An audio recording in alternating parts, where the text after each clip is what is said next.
эме бар да, биздин рынокто бүгүн ал эртең төлөө дегендерчи. Ошо каршы сөздөрүбүз бар. Эгер карызыңыз бар болсо, сиз ооруганга акыңыз жок. Биздин азыркы доор алтын доор болгон, там коло доор болгон, анан азыркы доор ушул потребительский доор да. Эми бизде азыр той аш көп да. Кыргыздын тою ашы менен кыргыз дегендей. Эгер пассивге коротуп аткан акчаң карыз болуп атса, сен анда утулуп атасың да. Престиж үчүн дагы мындай элден калбайын, эл көтөргөн телефонду көтөрөйүн. Мен ушул акчаны чыгара аламбы депчи. Сөзүнүн мүмкүнчүлүгүчү. Эгер бир күнгө 1 саатка кечиксе, значит ал карызды төлөй албайт да. Сен мыйзамга жазсаң, мен банкротмун деп сени процентти токтотот официально. Любой банк сенин процентиңди токтотот. Сизден сурагым келет, ушул үй бүлө кеңешчиси катары, үй бүлөлөр менен иштеп жүргөн адам катары, ушул карыздын айынан ондай бир жардын бооруна келип калгандай болгон үй бүлөлөр келет чыгар. Үй бүлөлүк жашоо карыз менен баштабаш керек деп ойлойм да. Арыбаңыздар, ардактуу биздин Мырзалар YouTube каналыбыздын көрүүчүлөрү, кайрадан амандашып жатканыбызга абдан кубанычтабыз. Бүгүн болсо адаттагыдай эле биздин жашообузда кездешип жаткан, бизди курчап турган бир көйгөйлүү маселелердин бири жөнүндө сүйлөшөлү деп турабыз. Бул болсо карыз же болбосо кредиттер тууралуу. Кээ бирде карыз алуу чын эле жакшы мүмкүнчүлүк болуп, бизди бир чыгуу жолун көрсөтүп, бизди бир тупиктен же болбосо бир кыйынчылыктан алып чыгып кетет. Кээ бирде тескерисинче карыз бизди арт түгөсдөй тартып, абдан бир чоң олуттуу көйгөйлөргө алып кетет. Абдан чоң бир көйгөйлүү маселелерге алып келет. Анан бүгүн болсо биз үй бүлө кеңешчиси, психолог Рустам мырза менен ушул карыз туурасында сүйлөшөбүз. Качан карыз алса туура болот, же болбосо качан кандай абалда карыз албоо керек деген теманын алкагында сүйлөшөбүз. Анан Рустам байкеге чоң ыраазычылык айткым келет. Атайын убакыт бөлүп келгениңиз үчүн чоң рахмат, кош келипсиз. Саламатсыздарбы. Биздин көптөн бери ушу карыз жөнүндө мындай эме бар да, биздин рынокто бүгүн ал эртең төлөө дегендерчи. Ошо каршы сөздөрүбүз бар. Биринчиден бул карыз эркиндикти чектейт да. Бул колуңарга мындай кишен да. Силердин убактыңарды кармайт. Эгер карызыңыз бар болсо, сиз ооруганга акыңыз жок. Үй бүлөңүзгө дагы бир жакшы бир нерсе белек алып келе албайсыз, анткени карызды төлөмөйүнчө даже продукт алгандан да тартынасыңар да. Эгер карызыңар бар болгон болсо, бул үстүңөрдө турган мындай чоң бир мындай жүк. Бул эми эркектин эмесин табиятына каршы да. Мырзалар программасы болгондо мырзалардын өзүнүн мырзасын жоготкондой. Мен алгачкы суроом дагы ошондой. Жалпысынан караганда карыз деген нерсеге эркек кандай мамиле кылыш керек деген суроодон баштагым келет. Бул эми эркек үчүн бул карыз моюнтурук катары. Моюнтурук деген бул мындай атты буудай эккенде үстүнө мындай кишен илинет, аны сүйрөйт да атчы. Ошо моюнтурук сыяктуу да. Аны сүйрөш керек болуп калат эркек өзүн. Анан ал төлөй албай баштаганда аялдар же башка бирөөлөр сен эркек эмессиң, сен эми сөзүңө турбайт экенсиң деп мындай сени эркектик сапатыңды жоготуп турат да, мырза катарычы. Анткени бир күн балким кечигип калышы мүмкүн, 2 күн кечигип калышы мүмкүн. Анан сени уже каргай баштайт ал эркектик сапатыңды кошуп турупчу. Ошол бул чоң бул жоопкерчилик да. Бул аманат, анткени карыз бул алдыңбы кайра бергениң бар да. Ошон үчүн аманат. То есть алып кайра беришиң керек. Бул убактылуу нерсе, карыз эми өмүр бою болбойсуң карыз. Аны түшүнөт, бирок ошол моментте алар өзүнүн намысын жоготушат, ошол убакта өзүнүн мындай эркектик сапатын жоготот, мырза катары дагычы. Сен эркектин сөзү атылган ок дегендей, сен ошо сөзүңөн мындай кайтарып алганга аракет кылат, бирок сенин кадыр баркың ошо менен жоголо баштайт. Сөзүң да курчуп кете баштайт, Негизи карызды биз качан алабыз? Карызды бул эмоционалдык мындай алгың келип алып кетесиң да. Мисалы, жакшы iPhone, анан жакшы машина айдагың келип, жакшы кийим кийип, же жакшы белек алтын алгың келип, ушундай азыр көп карызга батууга мындай көп причиналар көп сыяктуу да. бүгүн бери эртең төлөө дегендей сыяктуу бир рекламалар көп да. 0% менен дегендейчи. Bunun баардыгы тең бул биздин эмоциябызга мындай давление кылат да. Биз көп учурда эмоциялык мындай берилип кетип алабыз да. Бирок рационалдык деген нерсе бар, бул логикага таяныш керек да. Мен эртең төлөй алам ошол акчаны дегендейчи. Биз расчет кылып ошол мисалы 6 айга алсак карыздычы, 6 айлык продуктуңду алып коюшуң керек биринчи. Картошка мүшөктөп, там нан, un мүшөктөп, койлорду бекитип, анан ошо 6 айдын ичинде тапкан акчаңды продуктудан сырткары бергенге даяр болушуң керек да. Эми лайфхак да. Бул эми стратегия да, карызды бериш өзүнчө бир. Анан карызы бардын кадыры жок дегендей мындай кеп бар да, адамдардын мындай карызың болсо сен бир кадырың жоктой да көп кишилерге. Өзгөчө кимге карыз болсоң ошого жолуксаң сени мындай кадырлабайт да. Дегендей. Сыйың жоголуп кетет алар мененчи. Даже берип атсаң деле ошол убакта деле сен кадырың жок да. Сени мындай адам катары көрбөй калат да. Анан кийинки суроом болсо ушул деги эле ушул кредит алуу бул нормалдуу нерсеби же бул акыркы көрүлгөн чарабы? Бул эки бычак бир жагы эле курчулат го. Эки жагы курч, кош мүйүздүү бычак десеңер болот да, кылыч депчи. Бир жагынан ал нормалдуу көрүнөт да. То есть элдин баары эле карыз алып атпайбы дегендейчи. Бирок экинчи жагы кандай? Ал сен аны төлөй аласыңбы деген суроо да. То есть биринчиси нормальный эле нерсе, эгер сенин бизнесиң бар, аны сен оборотко кошуп атасың да. Эгер сен нормалдуу эмес десең, анда сен ошону түшүнүшүң керек да. То есть үй бүлөң баары сен атаң, энең карыз алып, чоң атаң карыз менен жашап жүргөн, сен үчүн нормальный нерсе да. Карыз алып бербей койгончу. Эгер бул болсо, значит бул не нормально. Карыздын бермеги бар, ошондуктан тамактардан сырткары болуш керек да бул карыз. Эгер тамакка карызга акча алып атсаң, бул туура эмес. То есть тамакка, продуктуга жазылып атсаң, бул туура эмес, анткени сен аны беришиң керек да. То есть сен заранее эле жеген тамагыңда каргыш менен кирип атат да өзүңөчү. Алып атканда элечи. Сен өзүң жеген тамагыңа өзүң ыраазы болбойсуң да. Алып атып элечи. То есть уже жеп атканда да мындай рахат менен жебейсиң да ошол тамагыңдычы, карызга алып жеп атсаң. Өзүң ичиң күйүп, ошого жетпей калдым депчи. Өзүң психологически да туура эмес болуп жеп атасың да. Лучше өзүң кол эмгегиң менен бир кара нан алып, бир картошка алып жесең дагы мындай сиңимдүү болот да. Кол эмгегиң менен алып жесең, таап, иштеп таап акча. Анан ушуга үндөш суроо, кайсы учурда мындай кредит алса туура болот? Анан кандай учурда таптакыр алганга болбойт? Экөөнүн айырмасын. Ошо кош мүйүздүү деп атпайсызбы, бирөөбүз бизнеске алсаң болот. Бир жагынан өзүңдүн муктаждыктарыңа алсаң болбойт. Потребительский кредит деп коет да. Өзүң муктаждыктарыңа да. То есть биздин азыркы доор алтын доор болгон, там коло доор болгон, анан азыркы доор ушул потребительский доор да. То есть адамдар даже акча эмес, мындай деле адамдарды потребитель, аял күйөөнү мисалы потребитель катарда iPhone купи, там золото мне подари, это базовый минимум дегендей. Бул коом ушинтип үйрөтүп атат да. То есть потребительдердин жашоосу. Мага мону кылып бермейинче сени эркек деп эсептебейм. Же муну кылмайынча сен аял деп эсептебейм. А негизи бул коом деген бул андай болбош керек да. Эркек сен эчтеке кылбасаң деле эркек болушуң керек да. Бирок сен сөзсүз бир потребительский кылып атат да. Ошондуктан биздин карызды алганга болбойт, эгер сен потребительский кредит алып атсаң. Өзүң муктаждыктарыңды, мисалы той, там телефон же да бирдемке алып атсаң болбойт да.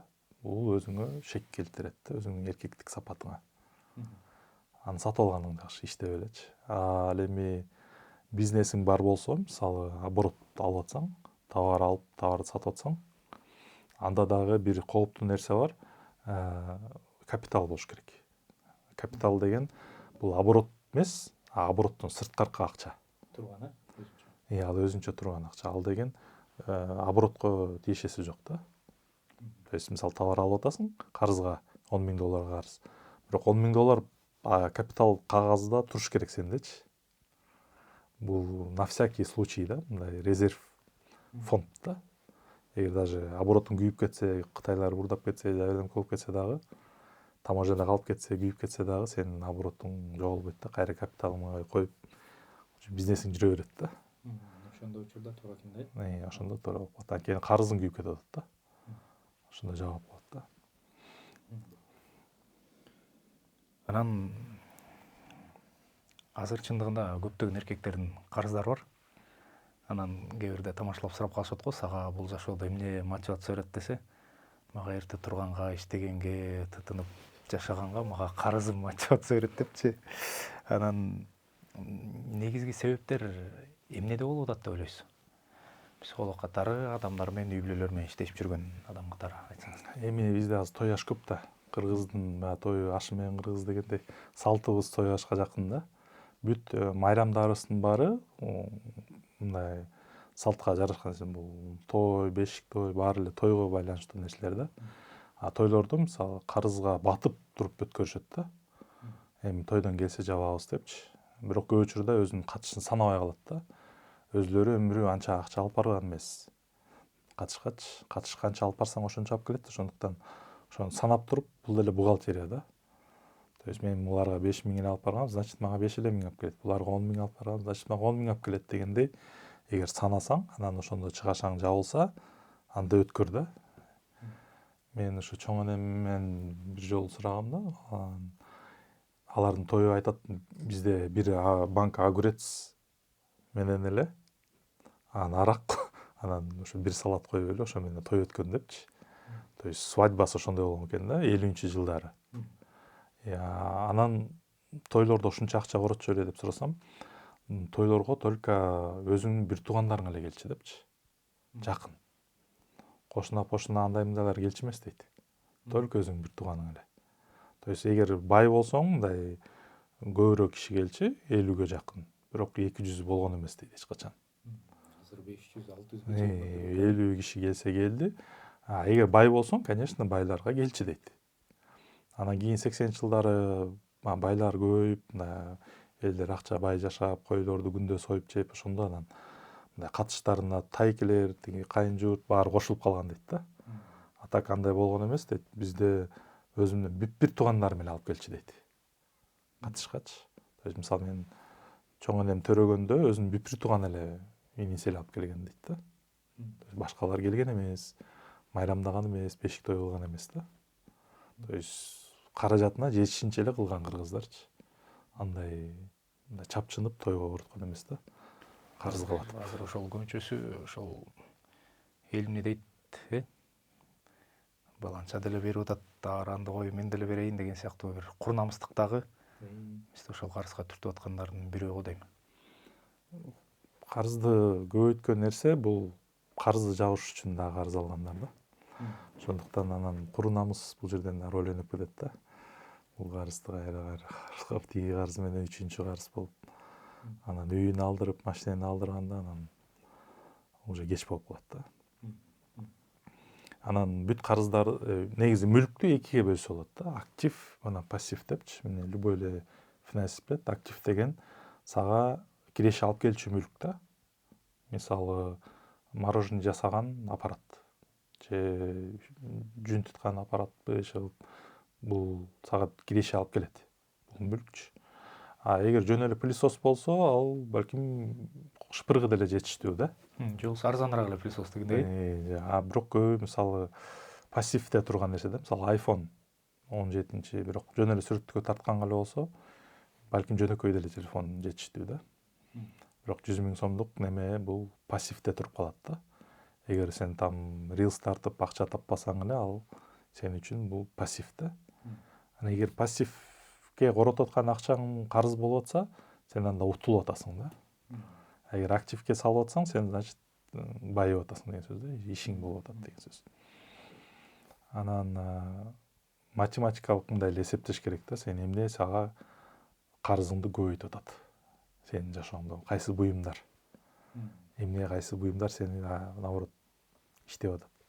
Мен деле карыз алып жүргөм, ошондо карыз бизнеске алгам миллиондоп тоок ферма ачып. Ошондо деле карызды бериш үчүн мен үйдөгү ушу пассивтерди карап туруп, үйдө жүн туткан машинем бар болчу. $2000 аны сатып, дагы прицеп, тиги бул көп нерсенин баарын сатып жибергем да. Анткени алар мага акча алып келген эмес. Жөн эле турган. Жөн эле турган оокат болгон. Ошондуктан мен аларды жоготуп туруп эле карыз жаап чыдагам. Мен үчүн бул пассив болгон да. Ошондой сыяктуу эле бул санаш керек да карыздычы. Анан ушул үй бүлөдө ушул карыз маселесинде эркектин ролу кандай болуш керек? Эми бул ошол жана кемсинтип аткан нерсе да, куру намыс. Куру намыстын негизинде үй бүлөлүк неме мындай мен багам, анан мен неметем деп карызга бата берген болбойт да. Эгер кеңешип кескен бармак оорубайт, аял менен кеңешиш керек да. Көп учурда мисалы тойго чейин карыз ала берген, тойдо жабылбай калган, анан жаш үй бүлөгө дагы бир карыз да. Жаңы эле жашаган аз келгенси еще карызы менен жашоо башташат да. Тойго деген анан аны да жаапканга аракет кылып, өзүнүн жашоосуна жетпейт, анан карызга да жетпейт. Мындай ситуацияларда да бизге консультацияга келгендер болгон да. То есть жанагы силер айткандай үй бүлөлүк жашоо карыз менен башталыш керек деп ойлойм да. Балким тойдо эгер ошончолук адам алып келбей турган болсо, тойду баштабай эле жөн эле ЗАГС менен эле бүтүрүш керек да. Үйгө бир кой менен эле, бир түлөө менен эле бүтүрүш керек да. Бул кыргыздын салтында эми жөн эле түлөө эле керек да. Канча барып эле бул бата сурап эле чоң аталарданчы. Нике кыйып эле. Анан бизде дагы бир нерсе бар, тиги карыз алып атканда күйөөсү алат, аялы билбейт. Же болбосо тескерисинче аялы акырын алат, эми өзүм монтип жаап коем деп күйөөсү билбейт, анан кийин билинип калат, анан ошондой учурлар дагы жок эмес.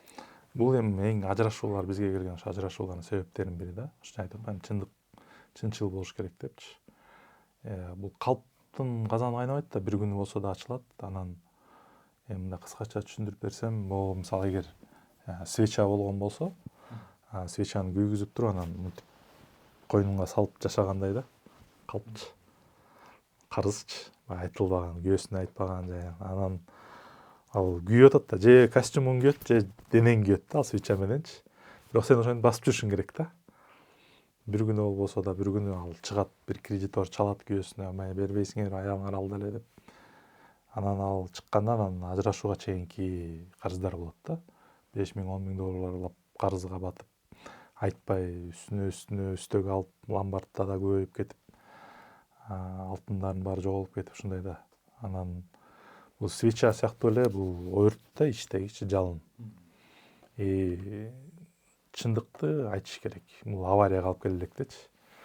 Авария деген эми уже кеч болуп калды да, эми уже сен ишеничтен чыктың депчи. Айтаарда мындай бир убакыт тандап, мындай жакшылап, мындай убактысын белгилеп туруп айтыш керек да. То есть мына бүгүн айтам деп айтыш керек да. Анан биргелешип кескенде все равно жетсе болот да. Анан ошол деги эле карыз үй бүлөгө чын эле таасир этет. Анан сизден сурагым келет, ошол үй бүлө кеңешчиси катары, үй бүлөлөр менен иштеп жүргөн адам катары, ошол карыздын айынан ондай бир жардын бооруна келип калгандай болгон үй бүлөлөр келет чыгар. Анан ошо таасири жөнүндө сурагым келип атат да. Дагы кандай таасир этет? Эми бул финансовый грамотность жок да базачы, эч ким үйрөтпөйт. Мисалы экономика деген сабак бар мектепте. Бирок үй бүлөлүк тиричиликте дагы бул экономиканы үйрөтүш керек да. Үй бүлөлүк экономика десек болот да. Аны мисалы апасы кармайт, атасы кармайт, жаш үй бүлө аны кармап көргөн эмес.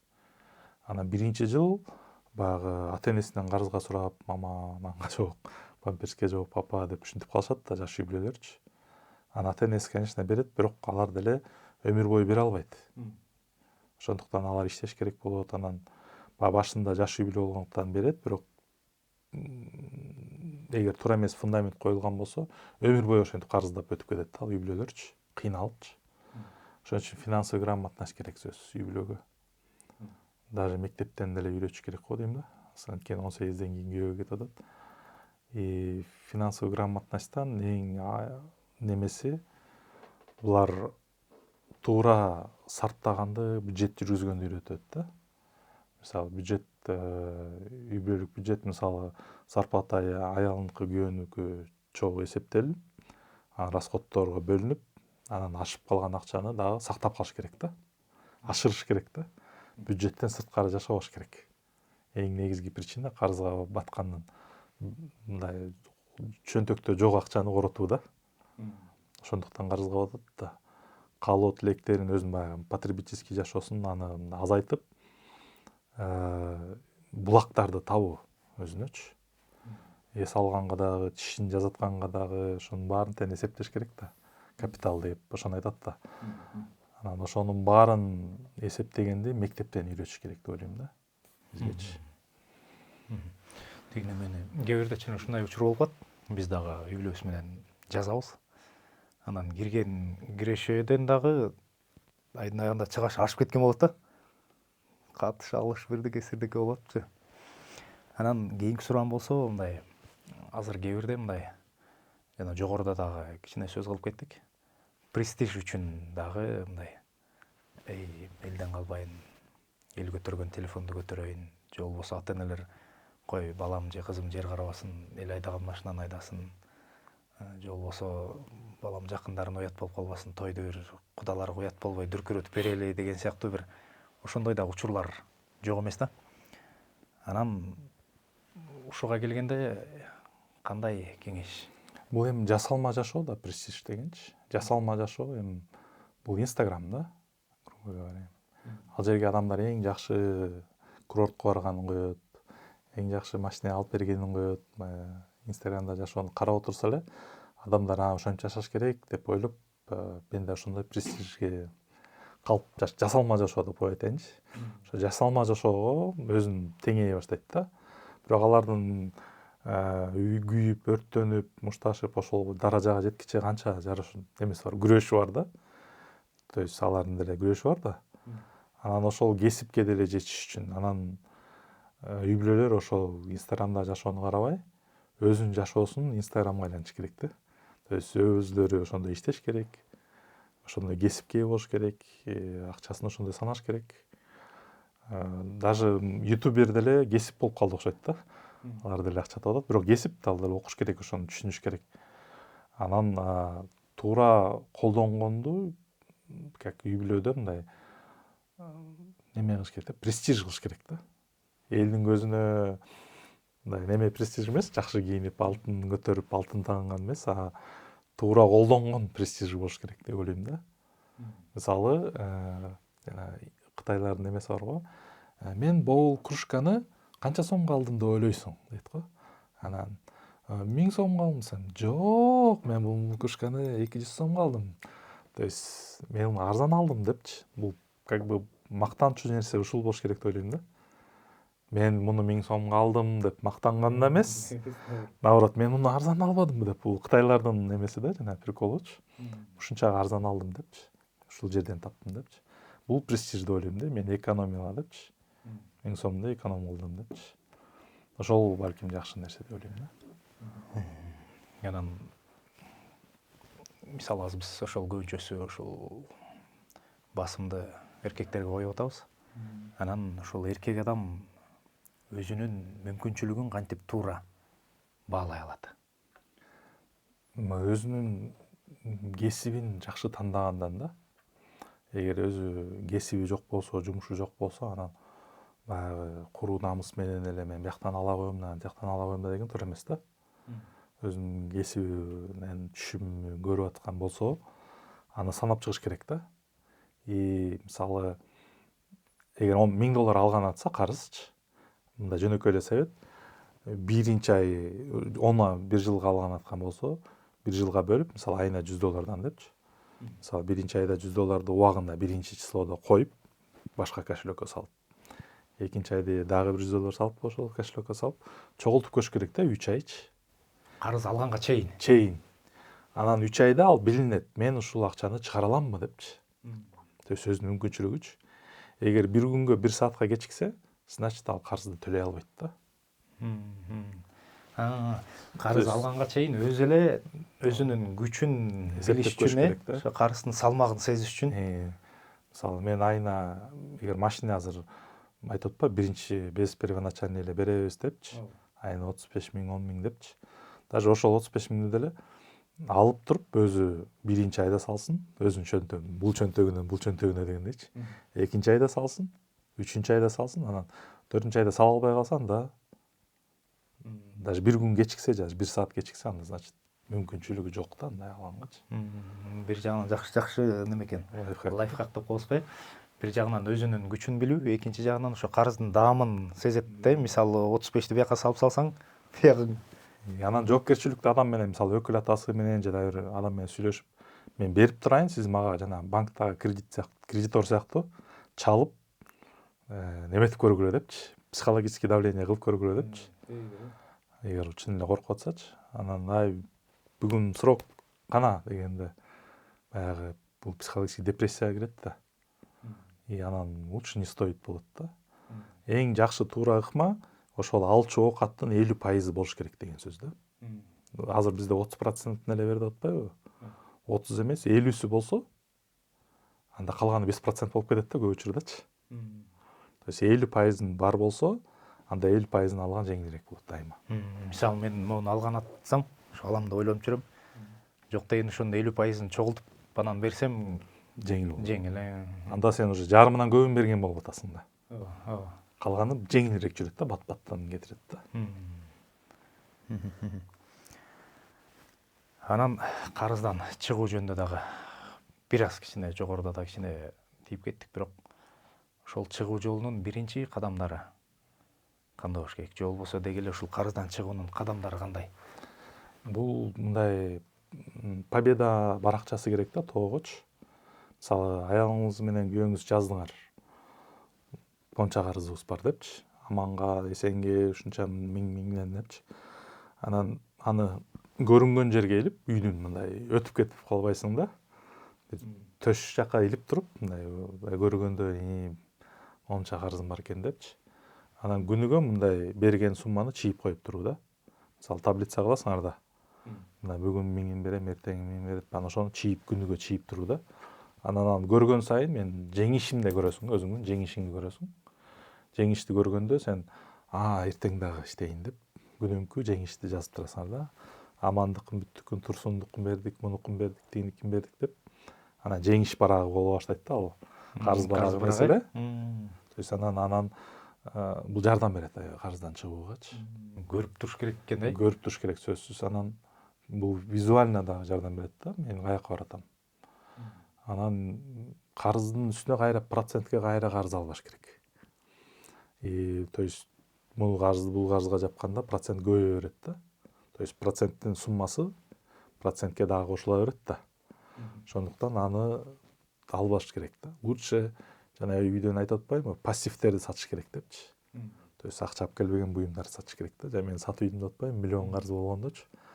Үйдө бош жаткан килем, стол, диван, креслолор сатыш керек, телевизорлордучу. Мен сатып үйдүм, мисалы, телевизор сатып үйгөм да. Чоң телевизор. Бул сатыш керек, анткени ал акча алып келбеген нерсе, наоборот, убакытты жечү нерсе да. Ал комфортко отурганда мынтип унутуп каласың да, что сен карыз экениңдичи. Лучше жерге отурма, стол жок эле, жерге дасторкон жаап, жерге отуруп, балдарың менен жерге отуруп же да. Ошо чувствовать азыр карызыбыз бар, ошон үчүн могу столду лучше 5000 сатып карызга төлөп сал да. Стулду дагы кошуп сатып төлөп сал, анткени бул экинчи правилада кереги жок буюмдарды сага прибыль алып келбесе карызга төлөп сал деген. Бул экинчи неме да, закон. Биринчи карыз албаш керек, экинчи ошо жоготуш керек пассивдичи. Анан үчүнчү биз проценттерди токтотуш керек. Бизде закон бар, банкротство деген. Сен мыйзамга жазсаң, мен банкротмун деп, сени процентти токтотот официально. любой банк сенин процентиңди токтотот. Мен банкротмун десеңчи. То есть күнүгө кайра кошо бербейт да. То есть бизде ушундай мыйзам бар. Анан колдонуш керек ошонучу. Өзүң банкротабилет этип, карыздардын баарын токтотушуң керек. Процентке ломбардка берген болсо, аларды биринчи жаап салыш керек. То есть такыр процент өспөш керек да ал суммачы. Эгер 10 000 карыз болсоңор, өсө бербеш керек күндөн күнгөчү. Наоборот, ал өсчү карыздарды биринчи жабасыңар. Анан калгандарынын баарына чалып туруп, срогун определять этиш керек да, максимально алысыраак. То есть мисалы мен сизге дагы карызмын, бирок бул айда эмес, 5 айдан кийин берем депчи. Договорлошуп. Точно депчи. Анткени бул айда бул карызды жаптым, бул карызды сиздикин июнда берем, очередте туруңуз депчи. То есть максимально алыстатыш керек. Же аларга буюмдарды берип, мына бул койду ал, бул тайды ал, токтотуңуз депчи. Токтотуп жаап салыш керек да аларды дагычы. Анан бош болгондон кийин, пустой болгондон кийин анан бул проценттерди токтоп атабы? Срок отсрочивать этип атабыз. Анан, конечно, жана жеңиш барагы да. Тоого чыгыш керек да жеңишчи.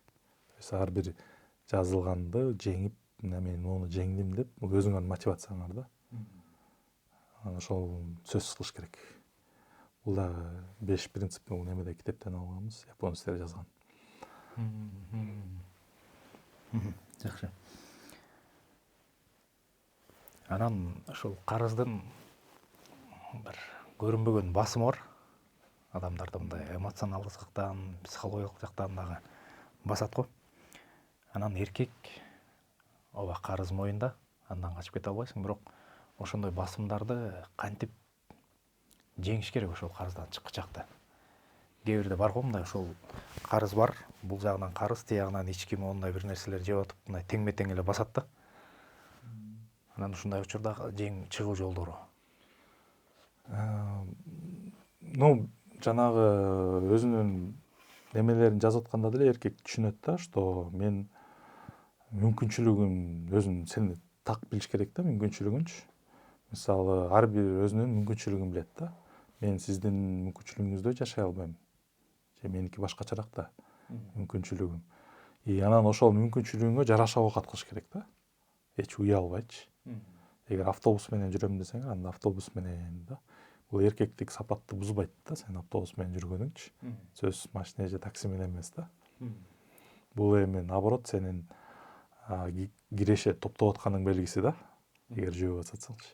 Кээде жигит жөө жүрөт дегенди, сенин значит мүмкүнчүлүгүңдү топтоп атасың, кирешеңди, капиталыңды топтоп атасың деп. Өзүңдү мындай шыктандырчу сөздөр менен наоборот басмырлаган эмес да. Сен өзүңдүн баягы досторуңдун арасынан дагы ошондой карыздан чыккан адамдар менен карыздан кантип чыгыш керек депчи. Мисалы, компаниялар бар, карыздан чыгып атканчы, карыз болгон, мисалы, банкрот болочу компаниялар бар да. Анан алар антикризисный менеджер деген бар. Ошону чакырышат, акча төлөпчү. Бизде Бишкекте бир окуя болгон. Бир компания банкрот жакын болуп калганда, минус болуп калганда, хотя товарды көп сатышат, көп производствосу бар, вроде бы акча болуш керек, бирок акча жок да. Анан кризисный менеджер чакырганда ал сразу эле командасы менен келет, аудиторлор мененчи. Анан полный санап чыкканда 2 грузовиги бар экен да, товар ташыганчы. То есть 2 грузовиги экен. Экөө жылына $25 000 жегенби, ушундай да, айына $25 000. То есть өзлөрү. То есть аларга бензинине, зарплатасына ушундай $25 000 жеп турган да, бензин элечи. Анан алар аудиторлор таап берип, анан экөөнү жапкан да сразу, 2 фурасын сатып жоготуп туруп, алардын акчасын салып, аларга бюджетти товарды самовывоз кылып койгон да. Алар жеткирип барышчу да. Анан компаниянын счетунан жеткиргенден алар жыртыгы болгон да ошол компаниянынчы. Ошондой эле ар бир үй бүлөдө дагы эгер антикризисный менеджер чакырсак, ушундай бир жыртыгы бар да, мусоропроводко кеткен акча жерчи. Бул мисалы катыштар же бир белгисиз тамактар, белгисиз жебеген немелер, ушулардын баары жыртыктар бар да. Ар бир бюджеттечи, семейныйчи. Ошолордун баарын эркек катары ошону мындай контролго алыш керек да. Эгер өзү аныктай албайса тартынбай эле чакырып, Эгер өзү аныктай албайса чакырсаңыз. Мен бир жолу чакырган 2 миллион анча бюджеттен 1 миллионун туугандары жеп койгон экен да. То есть оборотунда 2 миллион бар болчу дейт, азыр жок дейт да. Анан ушинтип санай албай атам деген, анан санап отурабыз. Бул эжем контрагында, бул байкем тойго, анан бул эжем машина алып, анан баягы неме обороттон 50 миң 100 миңден ала берген экен. Ошону бүт бир туугандары эле жеп койгон экен да, 1 миллиондучу. Өзүнүн бүт бир тууганы эле. Анан ошолорду анан көргөндөн кийин анан көзүм да ачылып, где деньги анан көрдү да, өзүнүн акчасы каякта экендигичи. Оборотун ким жеген. Алыстагы кишилер жей албайт да. Байланууга эле катыша албайт. Өзүнүн жакын эле бир туугандары жеген да. Анан берерге келгенде бир тууганымсың го депчи, бизнес кылып атасың го дегендей. Бул моментте ошол тапканда анан мындай чечим кабыл алды да. Бир тууганыма жок деп айтам депчи. Бир тууганыма токтотуп. Эми бул жаман эмес, бул бизнес да. Бизнесмендердин мисалы коому бар. Алар сизге мисалы оборотунан 1 сом да чыгара албайт. Бербейт да. Бирок ал жаш болгондуктан ал бере берген да. Оборотун жеп чыдаган. Бирок жакшы бизнес кылып жүргөндөр оборот бул ыйыктан ыйыгы дегендей жер да. Неприкасаемый да. Ошондуктан анан 1 сом да чыгарбайт да. Бирок жакшы бизнесмендердин бир 5% антикризис дегени бар. Ал мисалы бир тууганы только өлүм коркунучу болгондо, больница өтө алмаштырыш керек, тиги бу дегенде, мисалы өлүм коркунучу, ден соолугуначы, ошол акчаны эле кармап турушат да. Мисалы обороттон 100 миң доллар болсо, бир 4%-inde алып турат да. То есть көп эмес, бирок аны сактап турат да. Атайын ушундай ситуациягачы. Мисалы апам жүрөгү кармады, тиги бу же тиги эжем өтүн алмаштырыш керек десе, ошол акчаны коркпой берип, карызга эмес. жардам иретине. Жардам иретинде эле бергенге ушундай бизнесмендер да болот да. Эгер акылмандуулук менен бюджет алып баргандар да болсочу. Негизи ошо эркектердин мисалы муктаждыгын жабуу жеңил эле негизичи. Эркектерге жаткан жери эле болсо болду, тамагы болсо болду да. Аялдардын муктаждыгы көбүрөөк да. Ошондуктан алардыкын жабыш мындай чоң бир неме да. Ошондуктан сөзсүз бюджет бөлүш керек. Эсепке алып турупчу. Эсеп бар жерде акча бар да, эсеби жок акча жок да. Ошондой болот да. Анан ооба 5 кол теңмес дегендей, мен берейин деп аткан суроом ошол бүгүнкү шартта карызсыз жашоого мүмкүнбү? Мүмкүн. Бул эми сен өзүңдүн немеңди, нafsиңди тыйсаң да. Эми эгер сен муктаж эмес болсоң, өзүңдү так билсең, бул мен муктаж эмесмин депчи. Бул реклама, маркетингке алданбайм десең, өзүңдүн немеңди билсең, сен карызсыз жашай бересиң да. Өзүңдүн кесибиң туура тандалган болсочу. Эгер кесибиңде бардык муктаждыгың жаба алса, сен карыз эмес болосуң да. Эгер кесибиң туура эмес, өзүңдүн жашооңо ыраазы эмес, жумушуңа ыраазы эмес болсоң, саат 5-те эле жумуштун жаап кете берсең, сен, конечно, анча акча таба албайсың. Кесипти жакшы көргөн адам түнкү 12-1-ге чейин иштейт да. Ал адамдар эми акчаны табат. Анткени алардын жашоосу баягы берилип иштейт да, өзүнүн жумушуначы, кесибинечи. Алар мисалы карыз болбойт көп учурдачы. Эми, конечно, карыз деген понятие жана айтып атпаймынбы? Бизнескеби же немеге, бирок смысл, что эркектер карыз болбош үчүн өзүнүн кесибин жакшы билиш керек да. Анткени Сулайман пайгамбарда жазган жери бар. Өзүнүн устачылыгында күчтүү адам падышаларга кызмат кылат депчи. То есть падышалар аны издейт да, ошол өзүнүн устасынчы. То есть акча бериш үчүн падышалар эми аз акча бербейт да. Өзүнүн немесине искусственный своим деле будет неме аябай күчтүү болот деген сөз да. Ушундай. Кийинки суроо болсо, үй бүлөлүк кеңешчи катары жаш жигиттерге ушул карыздан сактануу деги эле ушул кредиттен сактанууга кандай кеңештериңиз бар? Негизи бул моюнга алыш керек. Карызың бар болсо, сен кайсыл учурда өзүңдүн слабый жагың бар.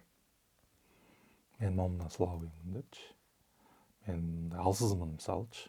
Кээ бир эркектер мисалы запчай сала берет да, кереги барбы жокпу, темир тезек ала берет, барахлоо чогулткандар көп да. Балким мага могу ат тиш жагат да, ат тиштин же бычактын түрүн чогулта бергендер бар. Ушундай эле эми эркектин кээ бирлери бар, ушундай кереги жок жерлерди чогулта бергендерчи. Бир досум жалаң немелер чогулта берген, колдонбойт жизньчи, аспаптарды чогулта берет ушундай да. Ал жерге көп акча кирип кетет. Кээ бирлердин сааттары, мисалы кымбат сааттарга акча. Бренд коюлгандагы. Анан бул ошо моюнга алыш керек, өзүнүн туура эмес мындай немелери бар да, акча куруткан салттары бар да. Аны жоготуш керек. Же контролго алыш керек да ал жерденчи. Анан эсеп менен дос болуш керек. Эсеп сөзсүз. Эгер эсептерин жакшы жазбаса, то есть контроль өзүнүн чыгашаларын жазып турбаса, ал билбесе каяка кеткен. Туура эмес да. Сөзсүз эсеп жазыш керек ар бирөө. Эң арзан жолду издеш керек да. Ушул ситуацияны коротконгучу. Мисалы туулган күн болсо деле эң арзан жол кайсыл да? Ошол эң арзан жолду издеш керек. Кандай болушунча карызды токтотуш үчүн кечирип койгула. Бир туугандар мен бара албайм. Мен 5 жылга мен кредит алдым, үй мен бошобойм дегендей, мен бизнесин кылам депчи. Ушундай сыяктуу ачык айтыш керек. Бир эжени билем, ал айткан да. Мен эч жерге чакырбагыла, мен участок сатып алдым депчи. Карызга. Мен сиздин той аштарыңарга барбайм, мага деле келбей койгула депчи. 5 жылга барбайм депчи. 5 жылда? Ошо эжени уккам да, эженичи. Жакшы эле үй салып койгон ал жерге. Андай нерселер бар да, то есть өзүн контроль кылган. Анан карыз бул жөн эле мындай капчык маселеси эмес, бул мындай психологиялык давление да, карызчы. Акча жок деген бул жүрөктөгү бир калып кеткен нерсе бар да. То есть психологически эгер чын эле муктаж болсо, дайым элечи, акчасы бар болуп турду эле акча жок дей берет да кээ бир кишилерчи. То есть бул психологически бул оору да бар да. Же наоборот коротом деген, ашыкча коротушум керек, мен байдай жашашым керек. Бияктан проблема бар да. Аны да чечип алыш керек. Эгер чын эле кечке эле карызга бата берсе, же өзгөчө наоборот чирип атса да, карызга бербей, эметип, бир туугандарына даже кийим алып бербей, балдарына дагы эчтеке алып бербей жүргөндөр да бар да. Акчаны прям катып алчы. Мен андай адамдарды билем да. То есть прям таап атса дагы үйүнө зарплата алып туруп, үйүнө келип 1 сом да жок дегендер бар да. Ошондой эркектер. Бул жагы да бар экен, Бул жагы да бар да. Бул дагы проблема. Эсине проблема кеткен. Бул баардык өзүнүн сферасынан өзүнө келечегин түзүп коем десе, акча менен жакшы дос коюп туруш керек. Анткени бул акча каргыш эмес да. Карыз да. Анан сиздин мисалы ата-энеңизге болгон карызыбыз бар да. Кээ бирлерин курортко алып барыш керек, эс алдырыш керек. Анан же ата-энеси бирөөнүн акчасын алып койгон, анан алар деле силердин ата-энеңер мынча сом бербей өлүп калгыла, балдарыңар неметкиле деп каргап жүргөн кишилер бар. Эми аларды дагы ошол карызын кечкенге төгүп бергенге аракет кылыш керек да. Все равно бул дагы негатив да. Силер үй бүлөңөр менен эле, тукумуңар менен эле ушундайсыңар деп карыз сураганы барса, ушинтип тили ууп калгандар бар да. Жөн жерден элечи. Агаң берген эмес, сен деле бербейсиң депчи, мисалычы. Ошондой сыяктуу ууп калгандар бар, ошон үчүн ал түшүнүш керек да. Значит, бул каргыш сыяктуу келип атат да. Алга эле эмес, бул ата-энесинен келаткан даже каргыштар да. Жакшы. Анан мен болсо даярдаган суроолорумду бердим. Анан дагы сизде ушуну айтыш керек, же болбосо ушуну көрөрмандар угуп калса, билип калса деген дагы ойлоруңуз болсо айтсаңыз болот. Анан жыйынтыктайбыз. Карызыңар көп болсо, жанагы проценттери жаап баарын берип атканда кичинекей кубанычтар керек да. Победа деп коебуз да, тоого чыкканчы. Ал кичинекей кубанычтар бул күнүмкү силерге алып келген шыктандыруу кагаздар да. То есть мисалы бүгүн мен бул нерсени кылдым, жумушуман могу кружканы жазадым же сөз тарттым, мен ушуга кубанам депчи. Бул мотиватор болот да өзүңөргөчү. Мен могуну кылдым, значит мен карызды да жаба алам депчи. Мен жумуштан тигини кылдым, значит бүгүн берем деп.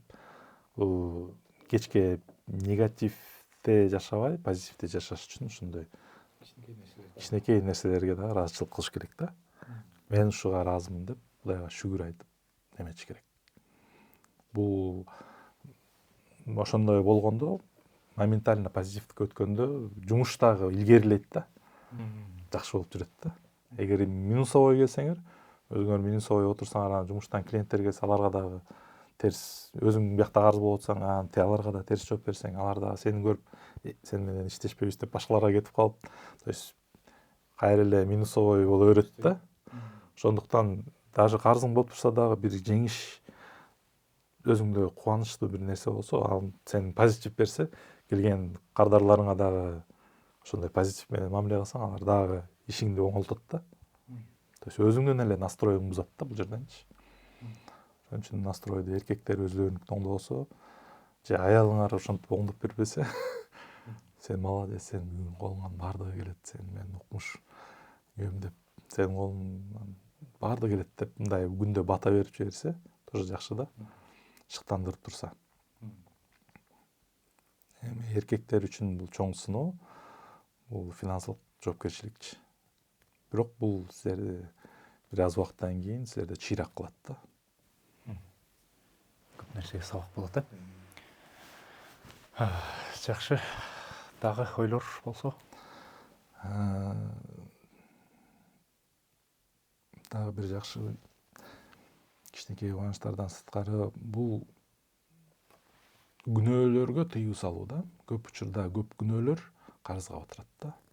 То есть күнөөлүү нерселерге, аракка, тамеки, пиво, мындай көп күнөөлүү нерселер, кыздарга барган көп нерселер, булар наоборот акчаны соруп жиберчү жерлер да.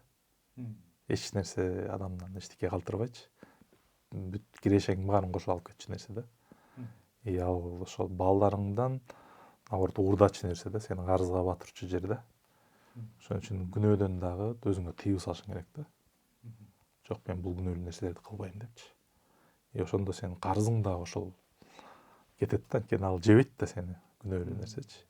Ал күнөөлүк табиятыңды колдонуп, сенин пендечилигиңди колдонуп, шайтан сенден алып кетет акчаңчы. Ошондуктан бул дагы мындай алсыз жагың да сенинчи. Ошол жерди бекитиш керек да. Биз каргышка батпайм, карыз бул каргыш деген позицияны алыш керек да жашоогочу.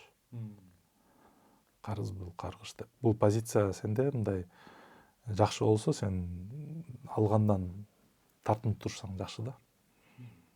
Лучше мен үйгө жөө басайынчы депчи. Мен андан көрө мен Ушуну эле кийип турайын деп. ушуну эле кийип турайынчы депчи. Бул деле эске болсо деле жакшы да депчи. Ушуну айдап турайын деп. Бул мындай сопулук жакшы неме да. Өзүңдүн алкымыңды тыйып туруп ошондой. Бул дагы, конечно, үйрөтөт да бизди. Чоң аталарыбыз эмне эле кечке эски костюм кийип жүрөт десе, алардан деле үйрөнсө болот да.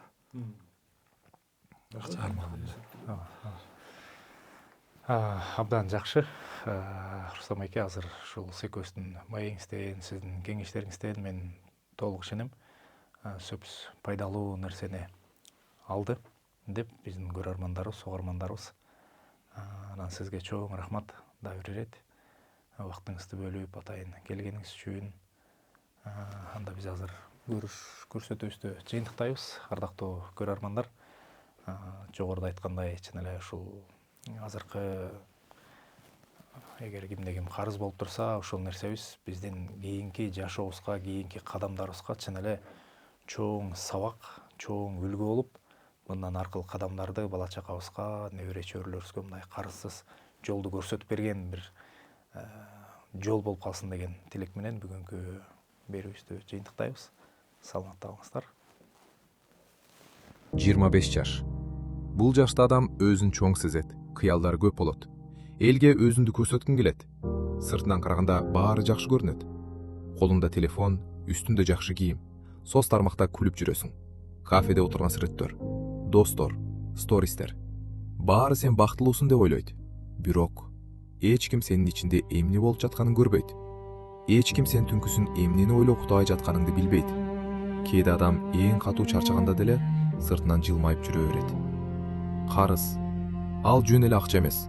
Ал адамдын ичин акырын жеген жүк. Сен эртең менен ойгонооруң менен биринчи карызың эсиңе келет. Телефонуң шыңгыраса, жүрөгүң түшөт. Билдирүү келсе, дагы төлөм, дагы мөөнөт, дагы стресс. Карыз адамдын оюн урдайт, тынчтыгын алат. Кээде үй бүлөңдүн көзүнө тике карай албай каласың. Апаң жөнөкөй эле нерсе сурайт, бирок сенин колуң бош. Ошондо өзүңдү алсыз сезесиң. Баары акырын башталат, эч нерсе болбойт дейсиң. Кийин төлөйүн дейсиң. Достор айтып калат, баарында бар. Сенде да бош керек. Азыр жашоо ушундай. Анан сен дагы элден калгың келбейт. Кымбат телефон аласың. Кереги жок нерселерге акча коротосуң. Бир күндүк эмоция үчүн айлар бою төлөй турган жүк аласың. Биз көп учурда муктаждык үчүн эмес, көрүнүш үчүн жашап калдык. Эл көрсүн дейбиз, эл бааласын дейбиз. Бирок ошол эл сенин карызыңды келип төлөп бербейт. Түн, баары уктап жаткан убак, бирок сенин башың токтобойт. Кантип төлөйм?